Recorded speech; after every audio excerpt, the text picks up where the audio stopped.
to friends, and to colleagues. Today, as you know, we gather to wonder together in a spirit of compassion about how we can grow the good of Christian spirituality in a world of relentless violences, known and unknown. We also gather today to celebrate the work of Allison Tao of Oblate School of Theology and Febrianto from Boston College and on his way to Princeton, co-winners of the 2024 Founders Circle Prize. Heartfelt congratulations to you both. And we gather to hear a reflective response from one of the true pioneers in our field, Dr. Arthur Holder, who is Dean and Professor Emeritus at the Graduate Theological Union in Berkeley. My name is Paul Blankenship-Lai, and along with Angela Hooks and Leonard McMahon, I am a co-coordinator for the newly named Reemerging Scholars and Practitioners of the Society for the Study of Christian Spirituality. I invite us to begin by just taking a few breaths together.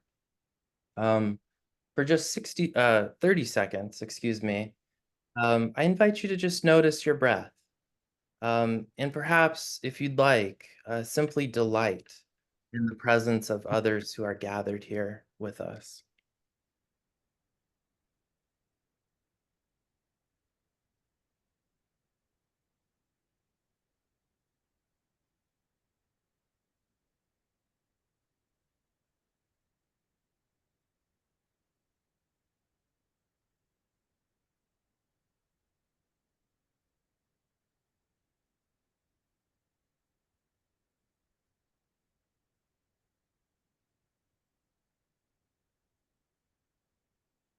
Thank you. Please also drop in the chat a little introduction, however you find it free and fruitful to do so.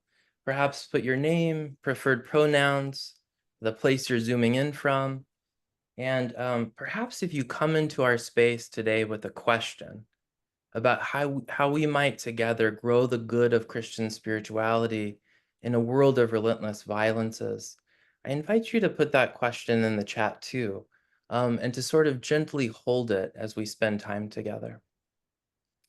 Before I turn it over to Michael O'Sullivan, our president, here's just a quick word about how our time will likely go. We will hear first from Febrianto, then from Ali, and finally from Arthur, and they will each share for roughly 15 minutes or so. We will then create a bit of space for Ali and Febrianto to respond to Arthur's response and have conversation with each other. Before each presenter, I will thank them for their work and briefly introduce them. And at about 3:05, I'll facilitate our question and answer. And then just about 5 minutes or so before closing, Angela Hooks will lead us in a closing blessing. And with that, I turn it over to you, Michael. Thanks very much, Paul. It is an honor for me to greet you all as president of the Society on the occasion of our first online award-winning essay competition, open to what were formerly called the Emerging Scholars and is now called the Re-emerging Scholars and Practitioners. Paul Houston, Blankenship-Lai and I, as co-chairs of this essay competition, have worked closely together since the beginning of the year through the various stages involved in the competition. I echo Paul's words of welcome and celebration and thank him for his collegial work on behalf of the event. I'm also grateful to Rachel Wheeler, the Secretary and Treasurer of our Society, who is hosting today's event on Zoom, and to our judges of the competition, Doug Hardy, a past president of the Society, and Vanessa White, a past member of the Board of Directors. It is a great honor for all of us that Professor Arthur Holder, an international leader in the field, agreed to be the senior scholar to respond to our award winners Febrianto and Allison. Arthur is a friend whom I first met in 2006 when I was elected to the board, and whom I also served with on the steering committee of the Christian spirituality group of the American Academy of Religion, now the CSU that David Perrin heads up. Arthur is also a friend of my Irish colleague, Professor Bernadette Flanagan.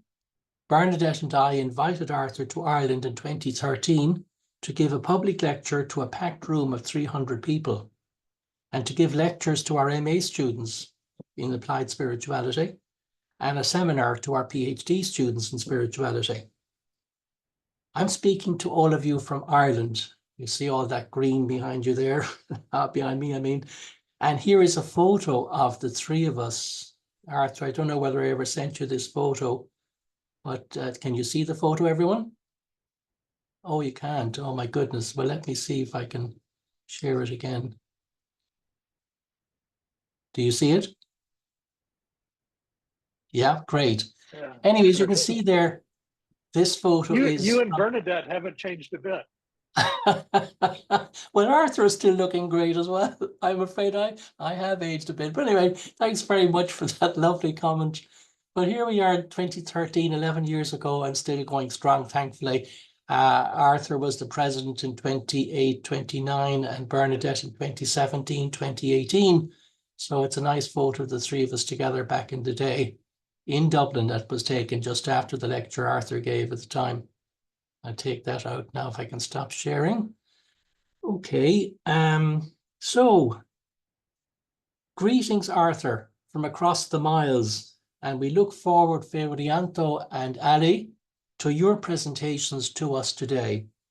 I hand you back now to Paul, who will introduce our speakers. Thank you all very much. It's great to see so many here today and from different time zones. Greetings to those of you in the Pacific zone in the morning, and to EST in the afternoon, and to those of us in Ireland, the UK, and Europe in the evening. Thank you all very much. Let us have a great session, which I'm sure we will. Over to you, Paul. Thanks. Thank you, Michael, and thank you for your skillful, compassionate, and warm-hearted leadership. We're so grateful for you. So I will introduce our speakers today one by one, beginning with Febrianto. Originally from Indonesia, Febrianto received his bachelor's in theology from Southeast Asia Bible Seminary. Febrianto just finished his MTS from Boston College's School of Theology and Ministry and is on his way to Princeton Theological Seminary. Febrianto's paper presentation is entitled Decolonizing Contemplation Towards a Nonviolent Gaze. Thank you, Febrianto, for sharing your work. Thank you, Paul, and also Michael for the warm introduction. Before I start, let me share my screen so that you can see. And suppose it's all good. Okay.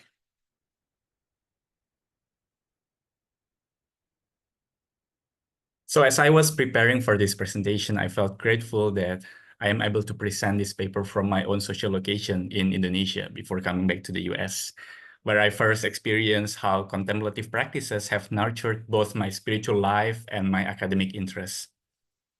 So contemplation in its simplest sense is the act of gazing or beholding.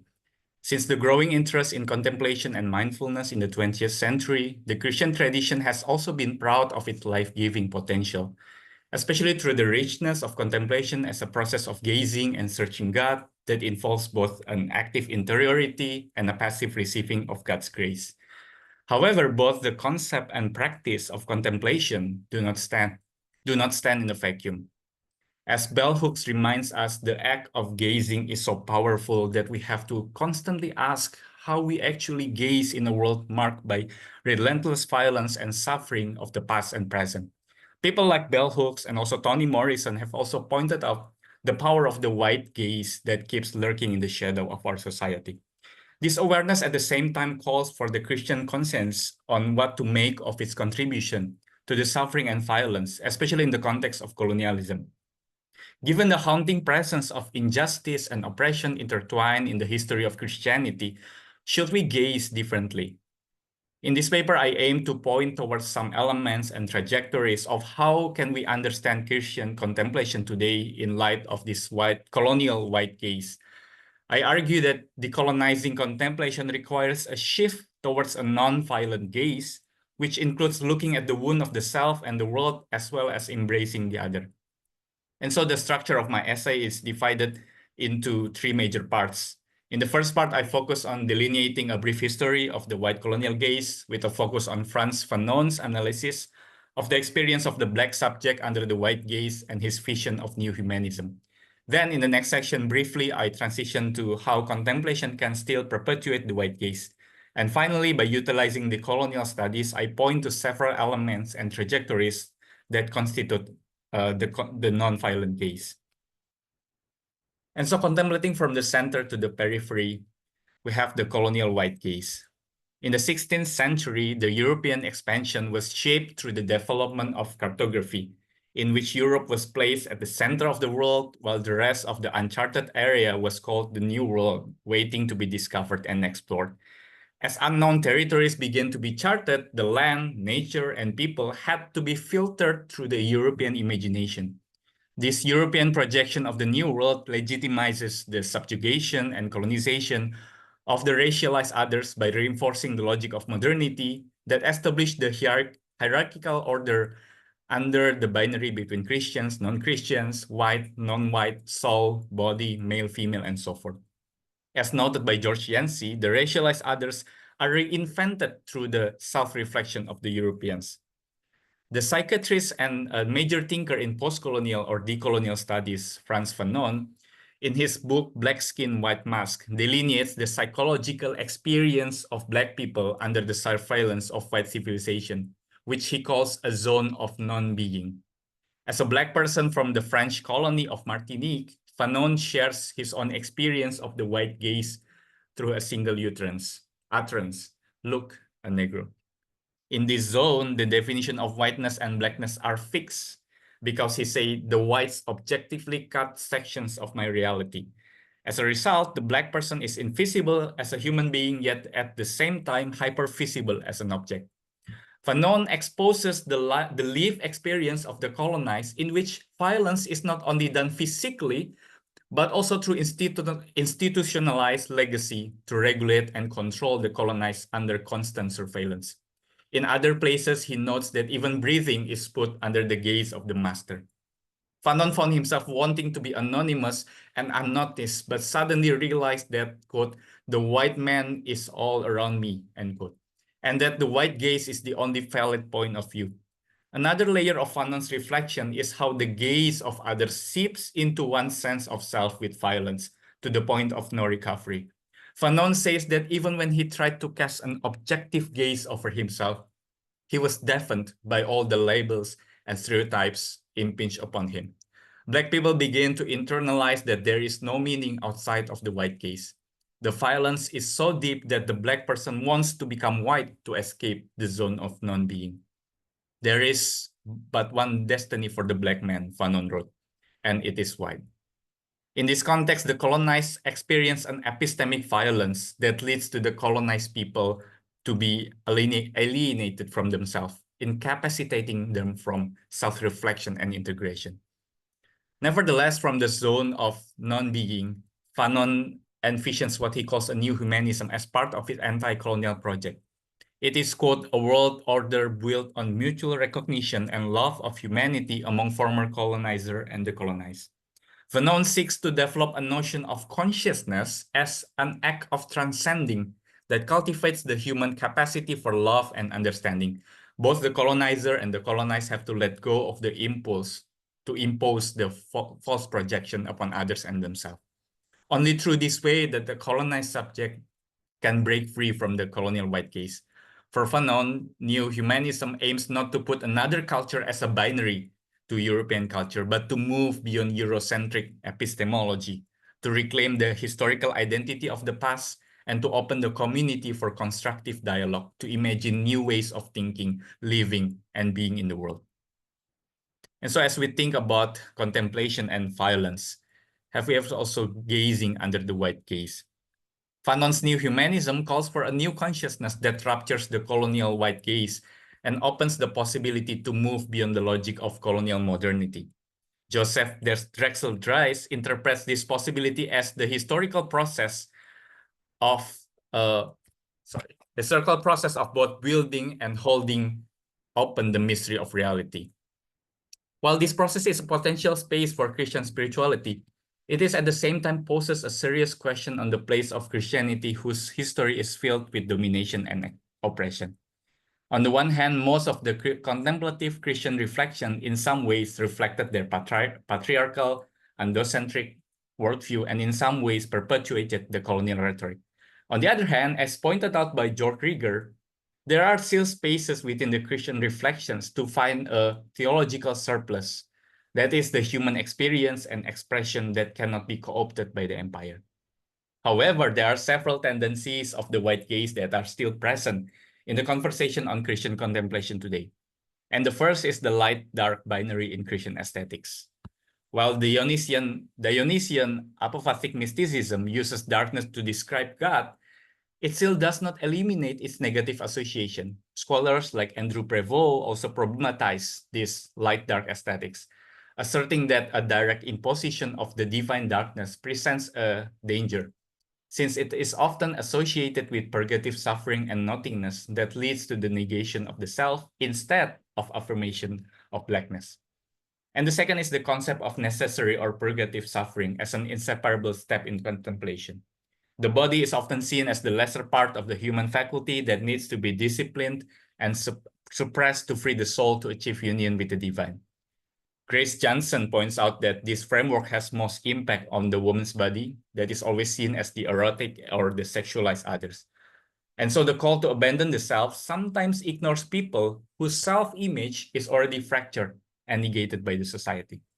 And finally, the present discourse on the Christian contemplation is still dominated by and dependent on Western sources. Anyone who wants to engage with Christian contemplation has to get through the Western Christian canon. The increasing interest in mindfulness and contemplation has sometimes resulted in culture appropriation and commodification of non-Western resources. Some scholars have pointed out that underneath this enthusiasm sometimes lies an attitude of spiritual colonialism, which resembles the Western travelers or adventurers who go to the colonized subjects and snatch them out of their roots. It is as if other religions or spiritual traditions will only have meaning under the shadow of the Western Christian hegemony. And how should we gaze? Decolonizing contemplation towards a non-violent gaze. Decolonization is the process of exposing the coloniality of power as well as reimagining other modes of being, thinking, knowing, sensing, and living. It is an ongoing struggle to do the task of what Walter Mignolo calls delinking from the Western colonial matrix and relinking with voices and epistemologies from the margin. In the words of Fanon and also Gloria Anzaldúa, we have to find the cracks within the wall of colonial modernity to find spaces for resistance and life-giving possibilities. The goal is not to build another totalitarian hegemony, but to aim for pluriversality. That is a reality where many worlds coexisting in one world. Mignolo calls for the attentiveness to one's social location, yet without ignoring that all things are interconnected. Within this context, I just suggest that decolonizing contemplation into a non-violent gaze involves two kinds of gaze. The first gaze is attending to the wound of the self and the world. In this first gaze, contemplation can be seen as a gaze towards the wound of the self and the wound. Coloniality of power is built upon what Charles W. Mills calls epistemology of ignorance, that, quote, whites will in general be unable to understand the world they themselves have made, end quote. The colonial white gaze renders the self as independent, self-sufficient, and transparent, which in turn blocks one's eyes from the wound of self and others. Those who live under the colonial white gaze have to see themselves through the looking glass. In this sense, contemplation involves a struggle to be present to oneself and others and to take a closer look at reality. It does not levitate one to a God's eye view that is disconnected from historical reality, but confronts them to be moved and led by reality. As Constance Fitzgerald says, our experience of God and our spirituality must emerge from our concrete historical situation and must return to that situation to feed it and enliven it. As such, contemplation becomes the threshold in which the self recognizes their woundedness and breaks open for transformation. There are two models that can be highlighted in this sense. First is the Barbara Holmes, who asked the question of whose ordinariness or experience is reflected when we talk about contemplation. Holmes then proposes crisis contemplation as a way to reclaim the Afrocentric contemplative tradition, as well as to address the trauma of slavery. Crisis contemplation is, quote, a space that is neither the result of spiritual seeking nor the voluntary entry into meditative spaces. It is a cracking open, the rupture and shattering of self, community, expectations, and presumptions about how the world works. It is the result of trauma, free-fall, and wounding, end quote. In other words, for Black communities, slavery and racial trauma becomes the context of contemplation. She then fleshes out how contemplation can be redefined from the Africana perspective, focusing on communal spiritual element in which lament and integration of body and spirit are intensely expressed. And the second model would be the experience of hybridity or living in between. Gazing from her social location at the US-Mexican border, Gloria Anzaldúa sees the border as an open wound where the third world grates against the first and bleeds. She recognizes the white gaze at the border, where the whites or gringo set the boundaries between safe and unsafe, as well as those who are allowed to be in. As a person of mixed ancestry, she develops a new consciousness of mestizaje by incorporating indigenous spirituality to move beyond the identity given by the colonialists, one that transgresses the simplistic binaries. Although writing as a non-Christian writer, Anzaldúa points out how contemplation works as a process of rewriting the fragmented self into a life-giving identity beyond the gaze of the empire, to cultivate awareness and heal the wound. Holmes and Anzaldúa display the possibility of transformation when contemplation comes from the space of woundedness. And the second and the last gaze would be embracing the others. The second gaze deals with how contemplation relates to otherness, and in this case, other religions or faith traditions. The other does not exist to be possessed or mastered. The other is part of the same reality that makes us whole. Such gesture is found in the Spanish Indian mystic Raymond Panikkar, pairing concepts from Eastern religions such as Hinduism and Buddhism with the Trinitarian perichoresis. Panikkar employs a non-dualistic approach in his vision of reality, which he calls cosmotheandric mystery. This vision refers to the interconnectedness between the world, God, and man, in which he tries to hold wholeness and plurality together.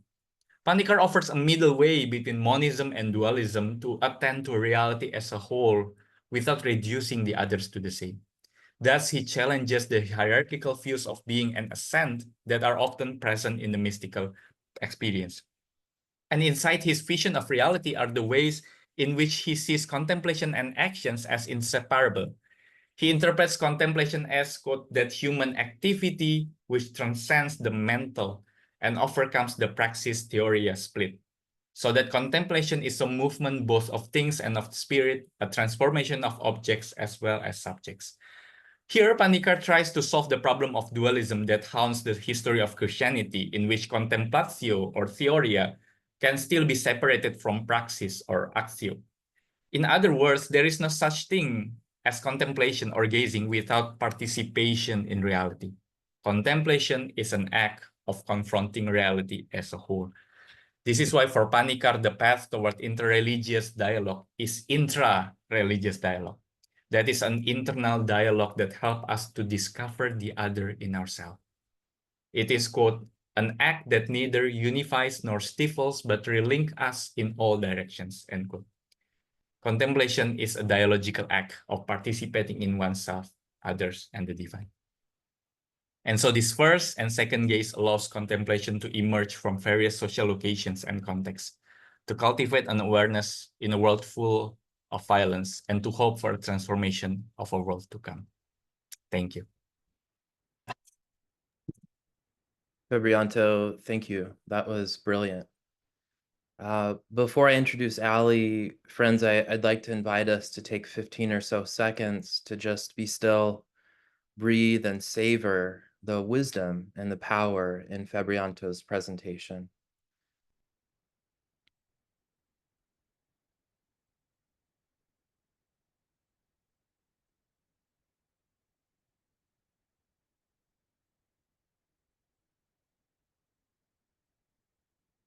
You may also wish to jot a question down that Febrianto's presentation raised for you, which you'd like to live together in our community in just a little bit here. Allie received her 5-year degree from the National University of Natural Medicine in Portland, Oregon, in classical Chinese medicine. Allie went to Pomona College, where she wrote her history thesis on understanding Chinese medicine in the American context. Allie is also currently studying at the Oblate School of Theology and Christian Spirituality and is originally from the Bay Area. Her paper is entitled Awakening to the Souls Amongst Us, 3 Models of Integration with the More Than Human World. Thank you, Allie, for your work. Thanks, Paul. All right, can you guys see my screen? Okay. All right, so today I am going to talk about how we can awaken to the souls among us through 3 models of integration with the more than human world, specifically St. Francis of Assisi's spirit of kinship with creation, James Hillman's portrayal of the anima mundi, or world and soul, and classical Chinese medicine's 5-phase element theory as understood in some of the classical texts, including the paradigmatic text, the Huangdi Nei Jing, which translates to the Yellow Emperor's Inner Canon. So my hope is that each of these models illustrates how the integration of soul and cosmos comes from recognizing our interconnectedness, a recognition that arises from a poetic, felt sense vision of reality. So practically, this aesthetic sense of seeing has the potential to help us correct the habits of violence that we perpetrate against the more than human world. Okay, so in a recent article in Spiritus entitled The New Animism, Implications for a Postmodern Christian Spirituality, Mary Froelich calls on us to reimagine our relationship with the more than human world by recognizing personhood and capacity for personhood and personal relationship with many aspects of the created world rather than just with human beings. So she says, children, mystics, and those gifted with simplicity can show us the way. We foster an expectation that we will hear the spirit whispering among the trees, the waves, the birdsong, or the gurgling brook. We become open to discovering the hint of Christ's personing in our daily encounters with animal, plant, landscape, or weather phenomena. So in this presentation, I hope to address the question, how do we attune ourselves to Christ's personing in the more than human world? So how did we stray so far from this attunement to creation? Pope Francis' encyclical Laudato Si on Care for a Common Home, written in 2013, kind of lays out where we are as Christians trying to understand the attitudes that have cut us off from an attunement to creation and the earth and the cosmos. So he says that the technocratic paradigm exalts the concept of a subject who, using logical and rational procedures, progressively approaches and gains control over an external object. So obviously I added the underlines there, but he's obviously referencing our Cartesian inheritance, which has taken on an outsized role in our understanding of truth, prioritizing causal thinking and normalizing scientism. And when I say scientism, I'm talking about this normalized scientific fundamentalism that's pretty mainstream in our way of thinking, and it stops further inquiry by saying, kind of like, that's just what the science says. And it's problematic because even though it does help us grasp something at the moment, it leads us to believe that that's the end of it, that we've understood all there is to know. And it really doesn't allow space for the manifold. So Febrianto already talked about the colonialist gaze, and I won't go into it, but basically in Laudato Si, Francis lays out through his description of the technocratic paradigm how the imperialist attitude around knowledge and science and technology has caused incredible harm to our human communities and the more than human world. And if you guys are unfamiliar with the term technocratic paradigm, I'm describing what Francis understands as the dominant worldview that encourages unfettered technological growth and outside trust in humans' power to, and the economy's power to engender progress. And this creates a worldview that fragments and isolates and separates people and ideas without a greater vision for the whole. So this paradigm is so ingrained, as I think many of you would agree, that there can be no renewal of our relationship with nature without a renewal of humanity itself. So to be attuned to the rhythms of nature requires a transformation of our orientation, our vision, and our way of encountering reality. Pope Francis offers a model of this renewal through Francis of Assisi, so that's the name of his Praise Be, Laudato Si, is a translation for Praise Be. And so Francis of Assisi for him is the example par excellence of an integral ecology lived out joyfully and authentically. And I unpack this more in my paper, but basically you can kind of understand the spirit of St. Francis through his Canticle of Creation, which it's in the bottom here. Praise be you, my Lord, with all your creatures, brother, sun, sister, moon, mother, earth, brother, fire, sister, water.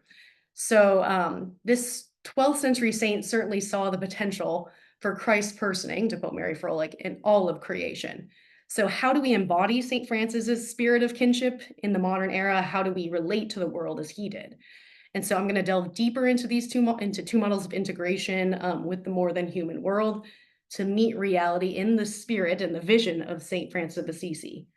So the first model is from depth psychology, and it cultivates a heart-centered, mythopoetic, compound word there, seeing of the ensouled world. And then the second is, my background is a 2,000-year-old tradition, classical Chinese medicine.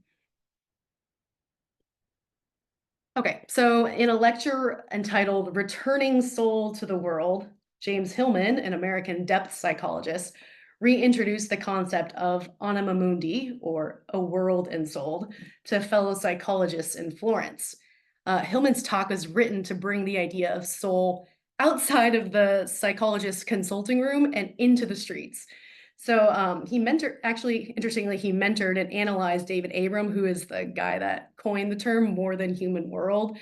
And it's that kind of poetic seeing that James Hillman encouraged in David Abram that actually allowed David Abram to recognize the porousness between humans and the more than human world, the heavens and the earth, mind and body, cosmos and soul. So this term more than human world emerged out of that kind of seeing. So to become attuned to the anima mundi, or world ensouled, we can't limit the notion of the soul to the human soul. Soul is in all things. I think we often frame the objective physical world as polarized against the subjective imagination, soulful world, and it makes it hard for us to see that the more than human world is capable of vitality, capable of soul, capable of Christ's personing. So Hillman, he points out that objects have properties and qualities on their own and are not dependent on the subject to breathe life into life. So to quote him, an object bears witness to itself in the image it offers, and its depth lies in the complexities of this image. Its intentionality is substantive, claiming but not requiring our witness. Okay, so this hopefully helps us begin to understand the anima mundi, or the soul of the world, and begin to actually add some color to the new animism Froelich describes in her article. He says, I say, world and soul speaks through images, symbols, colors, and textures. And Hillman says, quote, things speak. They show the shape they are in. They announce themselves, bear witness to their presence. They say, look, here we are. So it's listening to to creation. So for Hillman, the organ of perception is the heart. He has this term aesthesis, but it's this notion that we need to see from the heart. He proposes a move from the brain to the heart, for the heart is the true seat of the soul. Quote, with the heart, we can move into imagination. For when the brain is considered to be the seat of consciousness, we search for literal locations. The move to the heart is a move of poiesis, metaphorical, psychological. Mary Froelich says imagination is not an illusion concocted in the human mind to distort the real world. Rather, it is an embedded tool for guiding and enhancing engagement with the world. So Hillman, both for his patients, and he's suggesting this to psychologists, how do we actually see the world anew from this heart-centered place? He proposes an adjectival revolution, which moves us from using subjective descriptors like boring, depressing, and fascinating to adverbs and adjectives that precisely imagine the particular events of the world in particular images, much as the ancient gods were known. So he looked back to ancient poetry and myth for more living, evocative descriptors like gray-eyed Athena, red-faced Mars. So by integrating myth and symbolism, as well as our five senses and emotions, we are able to process the ensouled nature of our surroundings.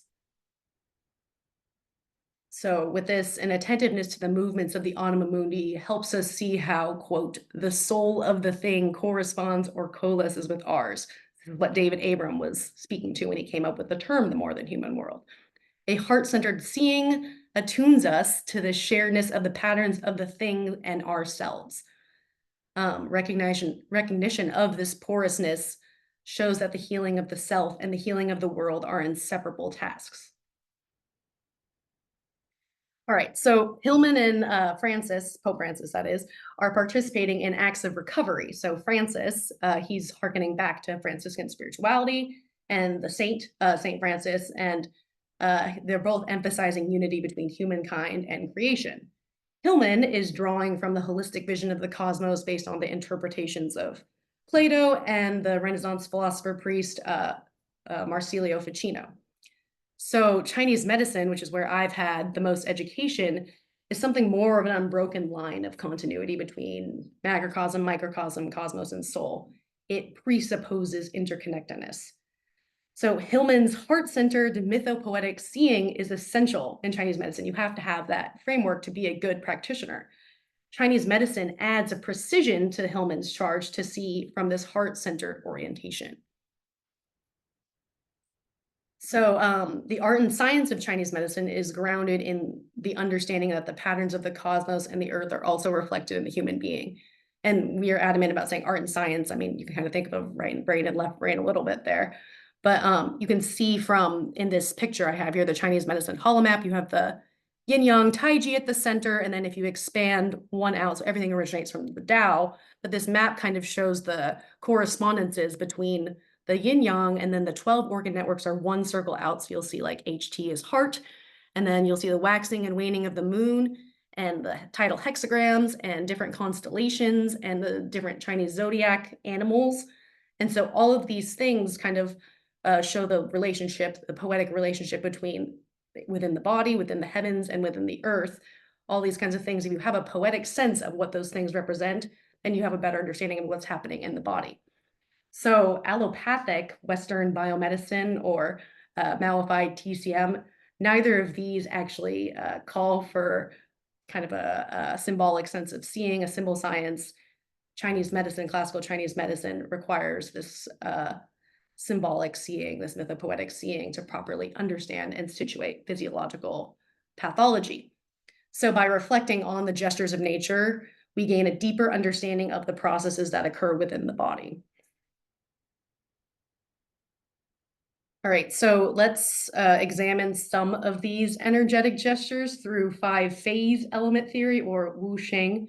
So, I mean, you might have heard of 5-element theory because it's kind of in pop culture, but I'm going to call it 5-phase element theory, and a lot of us do use this term because we want to emphasize the fact that these are energetic gestures, not static entities. It was originally written down, it's existed longer than this, in the 5th century BCE, but this theory was initially written down to explain the energetic gestures of the seasons. So you'll see we've got starting, wood, spring, accelerating, fire, summer, earth, balancing out, the end of summer, slowing down, autumn, metal, and stopping, water, winter. So yeah, so these are, this symbol science is, hold on, let me skip to the next slide. You can kind of see this is the 5-phase element, wood. This is the energy of the wood star, Jupiter, which is both in the east and the western classics, is the planet of expansion, growing wider. And it's a season of spring, the energy of a seedling breaking through the soil to become a sprout. It's the energy of water coming from the bottom of a tree, shooting up against gravity to reach the far reaches of the branches. So, I mean, this is wood energy. Things are not wood. This is not wood essentialism. So this symbol science recognizes that these energetic movements are present in concrete objects, observations, calculations, but cannot be reduced to those things. So in Chinese medicine, as a practitioner, we must have context. You can't see a symptom in isolation. So symbols, as I say, point to inherent qualities in a situation or entity and call on the interpreter to consider how that energy exists in the matrix the interpreter is observing. So to see accurately in this way, there's this aspect of cultivation as the practitioner, a heart-directed perception that Hillman speaks of. So briefly here, we have the actual classical text, the Huangdi Nei Jing, and this is the Yellow Emperor's Inner Canon, written 2,000 years ago, and it lays out the wood energy. So I'll read the first bit quickly here. The East generates wood, wind generates wood generates sour flavor generates the liver generates the sinews generate the heart. So just you kind of get a picture for what wood feels like, what it looks like, how you can detect it. But I mean, it's not saying wood is these things specifically. And actually it also points to the connectedness of things. So it says here, the sinews generate the heart. The sinews, as it says here, are associated with wood, and wood is the mother of fire. So sinews generate the heart. It already begins to allude to the phase elements interdependence. So all of these phase elements are interdependent. I have some quotes here to show, and we treat them as a whole in clinical practice. I can give you some more gritty physiological examples in the Q&A, but if you just kind of begin to look at this chart and look at the relationships between all the phase elements, you kind of get a sense for the interconnectedness. All right. So thinking back to the original quote by Mary Froelich about attuning to Christ's personing and all of creation, we can see that in Chinese medicine, each season, day, and hour bears the imprint of a particular cosmic energy. Francis of Assisi's way of seeing is possible for the modern Christian, but it calls for a radical new way of seeing that is different from the mainstream paradigm, the technocratic paradigm.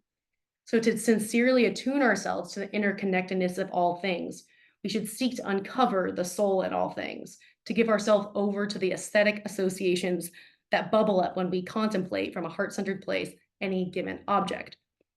So this is very different than the biomedical model, which increases fragmentation, isolation, zooms in further with the microscope.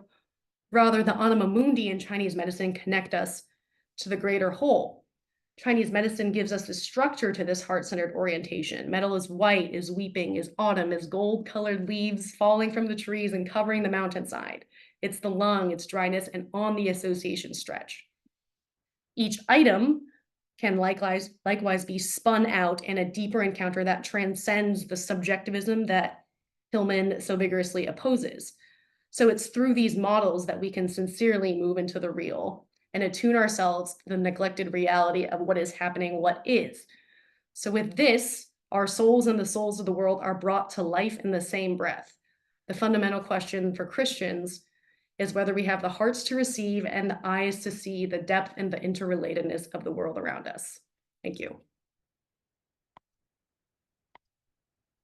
Thank you, Ali. That was truly excellent.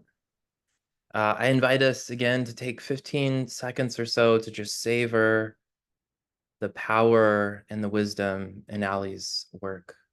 Perhaps also jot a question you might want to follow up with.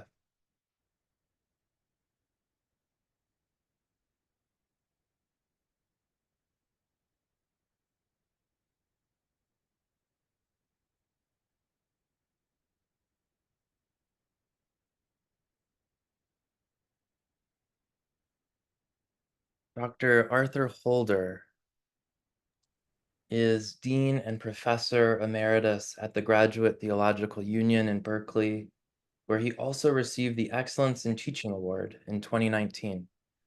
Arthur is a priest in the Episcopal Church and a historian, as many of us know, of Christian spirituality, with particular interests in early medieval biblical interpretation, mysticism, and the Venerable Bede. As many of you know, Arthur has written extensively and influentially in the field of Christian spirituality. If I may, my personal favorite is an article in Spiritus, which was also his presidential address for our society, entitled "The Problem with the Spiritual Classics," in which Arthur challenged us to continually expand the contours of our discourse and learn how our discipline might better serve the causes of justice. Arthur's article concludes in this way: "Our vocation as scholars of Christian spirituality is to stand time and time again in front of the ever-changing panoply of works both human and divine, confessing with Abbot Joseph in wonder and awe, I know not." Arthur, thank you for being with us today. Thank you, Paul. And I'm really grateful, Paul, to you and to Michael for inviting me to respond to these terrific papers, and to congratulate Febrianto and Ali for receiving the Founders Circle Prize and for their presentations today. Both of these papers are well written, they're thought-provoking, they're timely reflections on topics of interest to people from diverse backgrounds and perspectives. And so they're really excellent examples, I think, of current scholarship in Christian spirituality. There's a lot to talk about concerning the specific content in these papers, and I hope that we'll get into that more in the general discussion.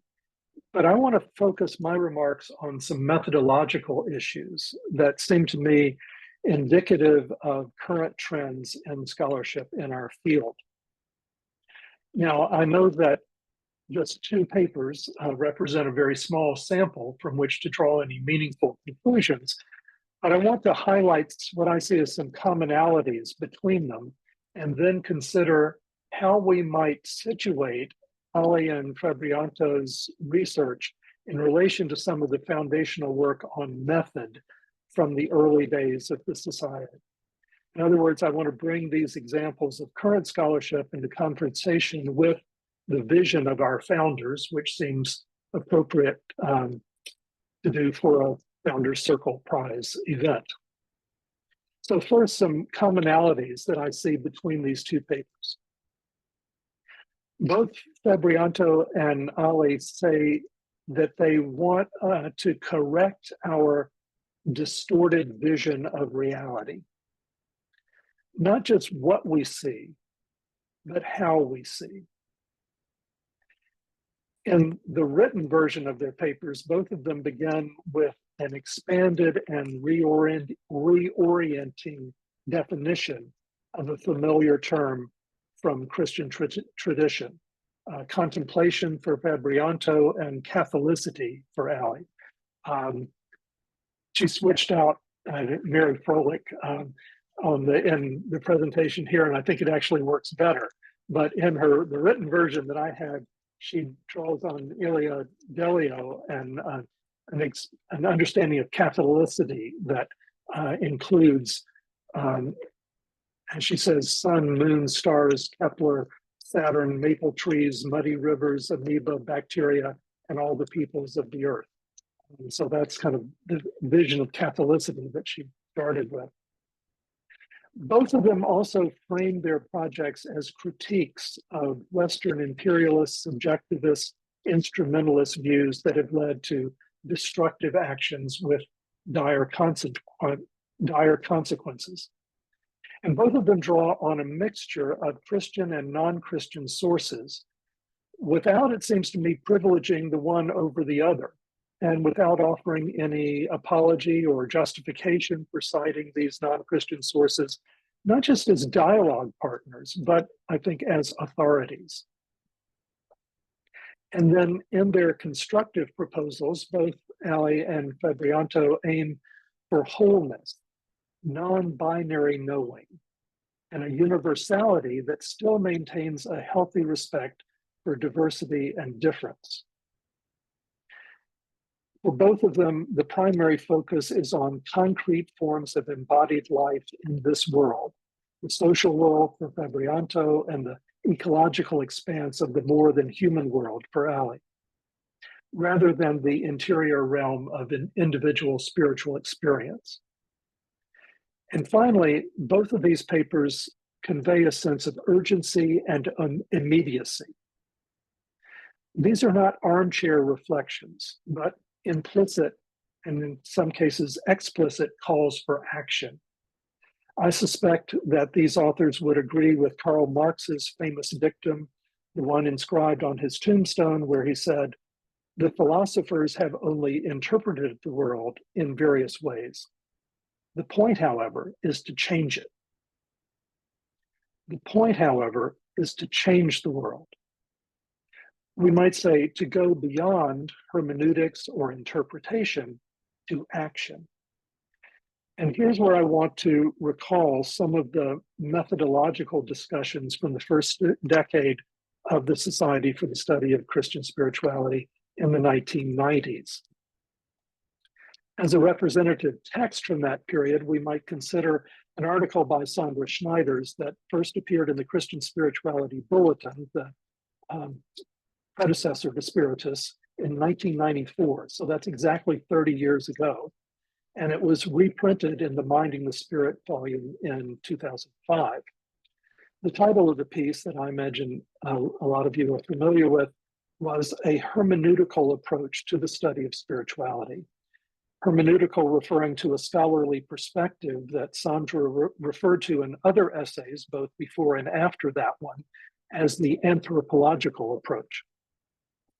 She was following the lead of Bernard McGinn in a 1993 article on spirituality as an academic discipline by laying out a threefold typology of approaches: theological, historical contextual, and then hermeneutical. In agreement with McGinn, she affirms that all three approaches are valid, important, and mutually complementary, although she is as firmly committed to the hermeneutical as McGinn is to the historical contextual. Now, without going into an extended discussion of this typology, which I expect is, after all, familiar to most of us, let me ask how we would characterize Febrianto and Ali's work within this taxonomy. Well, although they use theological terms and engage with a number of theologians, I don't think they're working within a primarily theological framework, at least not if we're thinking in terms of systematic theology or Christian doctrine. Similarly, they make use of historical tools and they are keenly aware of contextual forces, but historical analysis isn't their primary aim. So that leaves only the hermeneutical approach. And there are ways in which Ali and Febrianto's work comports well with Schneider's preferred framework there. And she recommends they make use of material from various academic disciplines. They engage with insights coming from outside the Christian tradition. And most importantly, their work has a constructive cast that aims at what Schneider's called the enlightenment of the current situation, a contribution to the understanding of the spiritual life today. However, despite these apparent resemblances, I see some subtle diversions from the hermeneutical approach as Schneider's described it. For one thing, she was working with a phenomenological method that was evident in her recommendation of a three-step research procedure.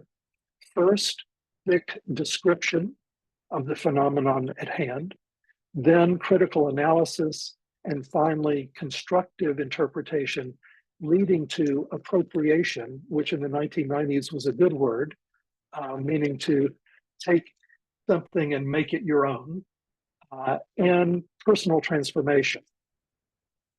Presumably, for Schneider's, some form of action was going to follow, but the shape of that action is left unspecified and is not actually made explicit in her description of this method.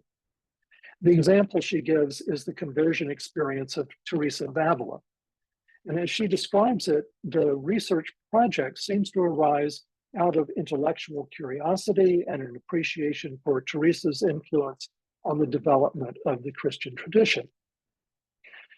Now, Febrianto and Ali are intellectually curious as well, but they're clearly motivated to write with extreme urgency because they see that our world is on fire. The corrected vision they seek to impart doesn't wait to emerge at the last stage of their research, only to be noted in the conclusion of their paper as something like, and at some point it would be good to talk about what the practical implications would be. Now, again, I don't want to overgeneralize based on 2 exemplary papers, but I'm seeing this emphasis on action more and more in the work of Christian spirituality scholars, not only at the graduate school level, but among established scholars as well. Now, of course, there have been earlier examples all along, but it does seem more prominent to me now. So what does this mean for the future of Christian spirituality as a discipline? Do we need to revise the traditional threefold taxonomy of scholarly approaches? I can imagine 3 possible answers to that question. One is we could say, no, the prophetic, engaged, practical, activist approach in these papers represented in these papers by Ali and Febrianto still fits within the hermeneutical approach because they frame their arguments in terms of corrected vision, which is a kind of understanding. But I'm seeing a significant development here, not just in content, but in method.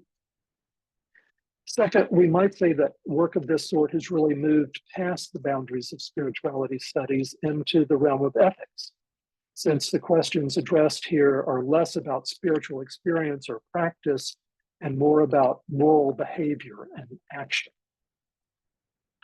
But a third possibility, to which I find myself favorably inclined, at least at the moment, would be to add a 4th methodological approach to complement the other 3. Whether we decide to call it activist, engaged, practical, prophetic, or something else, this 4th approach wouldn't stand in opposition to the others. Like them, it would need to have soft boundaries and borrow freely from other perspectives. But there does seem to be a new movement of the spirit underway that deserves to be recognized, appreciated, and given a name.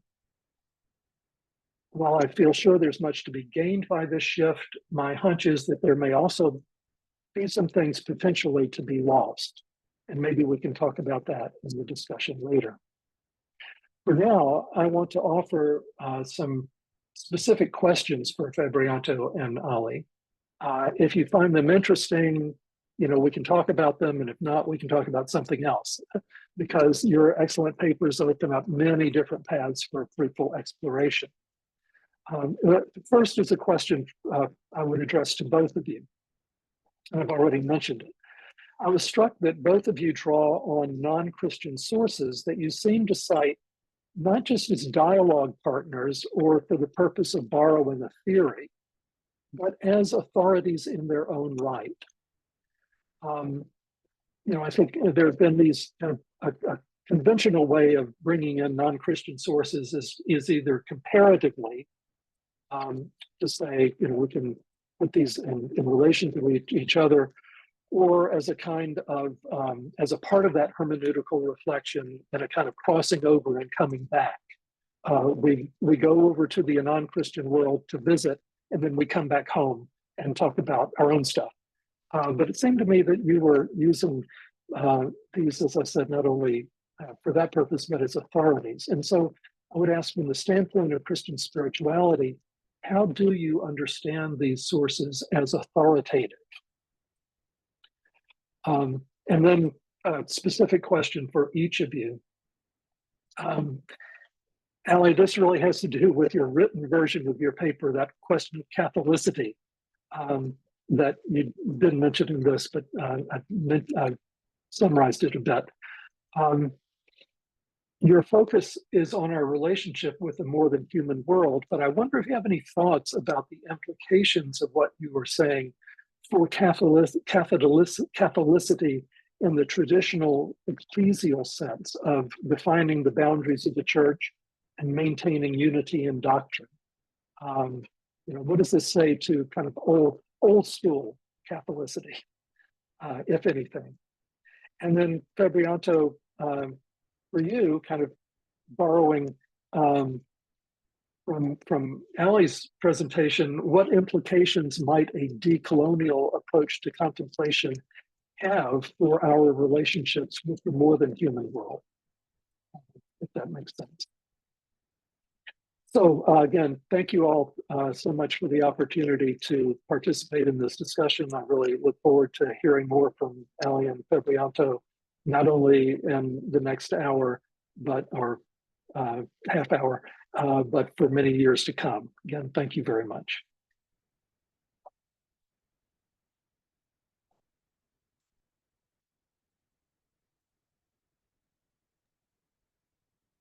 Well, just to start, I mean, when you asked about, thank you, by the way, I feel honored that you read through my essay in this thoughtful way. And I really appreciate your like big, larger insight into the history of Christian spirituality and where this essay is placed in that scheme of things. But I mean, to speak to the non-Christian sources as authority, I mean, I came into Oblate and studying spirituality assuming reading about the interdisciplinary nature of spirituality. So I kind of assumed that walking in that we are supposed to come from our different backgrounds and kind of see how we can kind of see anew Christ personing and what does it mean to be beloved. And I think from my own personal experience of conversion, which was much later in life, I think I became much more aware of Christ like loving me and my vulnerability from just like seeing from this poetic lens of Chinese medicine, actually. And this wouldn't have actually been so easy for me to convert to Christianity or Catholicism if I didn't have this lens, this symbolic seeing, because I come from a very like linear causal seeing background. All my family are Western medicine doctors. I'm from the Bay Area where everyone is numbers game. Soccer was like my main sport. It's like goals scored, that kind of mentality. So like when I learned Chinese medicine, it actually gave me new insight into like, what does it mean to be, to have meaning beyond those kinds of constructs that I grew up in. And so this Chinese medicine in a lot of ways opened my heart to becoming Catholic in the first place. Those coincided for me in Portland, out of all places. So I'll start there. Thank you. Yeah, I'll continue. I'll jump in on that. And first of all, thank you, Dr. Holder. It's such an honor to be responded by you as well. It's a moment when you study spirituality and you see a scholar's name and you get responded. So it's an honor for me. And I think for the question about non-Christian sources, I think you got me correctly there, that I think it's since my study in the US, I experienced like an identity crisis as a theologian when I try to, try to use non-Christian sources, because I was born and raised in the pretty conservative Christian family and also educated in a conservative background in which all is theology. And so I had this kind of identity crisis when I saw some non-Christian sources that might be helpful for me to build my theology upon, or my ideas. So I guess I experienced that kind of thing. That, am I now a theologian? Because there's not much theology now that I do, perhaps in some sense or to some extent. But I guess to answer that question is also reminds me on why I want to study Christian spirituality in the first place as an academic discipline. It's because of its self-implicating nature. So I guess what makes Christian spirituality unique, and also what Ellie has presented, and our own desire, our own background, what makes it unique, what makes it constructive is our own self-implicating nature as a theologian, as a practitioner, as someone who do Christian spirituality. And so I guess when I try to make peace with myself doing non-Christian resources, using non-Christian resources, I reminded that it is already within my reality. For example, in Indonesia, Christianity is minority, and I live with Muslims all the time. I hear them, their call to prayer all the time, and it's pretty much my reality, my everyday life. So what makes me think that I have to only use Christian resources as the sole authoritative, as the only authoritative sources? What kind of reality that give me the justification to do that? So I guess when you talk about the distorted vision of reality, I came to upon a realization that yes, perhaps sometimes when I try to do everything from the Christian perspective, I try to make Christianity superior than others, and I blind myself from the reality in which I already live, whether I realize it or not. So I guess that's really an awakening moment for me. And especially in Asian theology or Asian context, a multi-textual theology, multiple texts is also something that we do. Yeah, and I think I'll stop with that. Yeah, So I thank was you. going to stop and say, you know, as I ask other questions, but I realize I may have overstepped my the time that we have allowed there. Paul, how are we doing? You want to move it on to the open discussion Q&A? I think, Arthur, if you felt moved, it'd be fantastic to hear your response, and then perhaps then we could open up for general conversation. My response to their response to my response? Yeah. That's right. Yes. I thought it was great. Well, I was thinking that both of you responded, I think, appropriately out of talking about your own life story, your own experience. And there is an authority that comes from that kind of integrated autobiographical. This is part of, I have, this is authoritative to me because I have lived it. And that really rings true for me. So. Will lead us in a closing blessing.